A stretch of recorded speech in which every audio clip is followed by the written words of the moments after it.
আচ্ছা মেম্বার সাহেব, আপনি এই 11-12 বছর ধরে কি করলেন? কি করছি মানে ওই যে দেখ, ওই যে আমার পাথরের ব্যবসা, আর এই যে যা দেখতিস এগুলা সব আমার, এই সমস্ত সম্পত্তি আমার। কি করি নাই মানে এটা তুই কি কইলি? মেম্বার সাহেব একটু কথা বললাম নি। তুমি কি করবার নাকি চাও?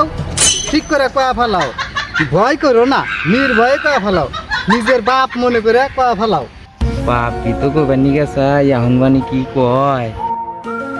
বাবাজি আমি তো আপনার মিয়াক বিয়া করবার নিকে চাই। হেৎ, তোর এত বড় সাহস? তুই কমিশনারের মেয়ে বিয়ে করবার নাকি চাস? তুই একজন গাঁজাখোর মানুষ, হ্যাঁ? তুই এখানে ওখানে পয়সা পয়সা গাঁজা খাস, আর আমার বিটিক বিয়ে করবার নাকি চাস? তোর কলজা মাপে দেখা উচিত।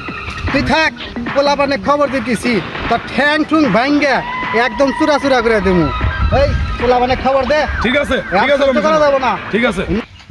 সরকারি চাকরির আবেদন করছিল, তোমার চাকরি হয়ে গেছে।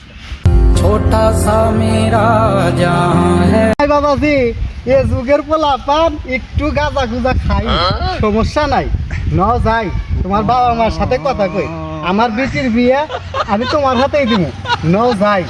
নন যাই।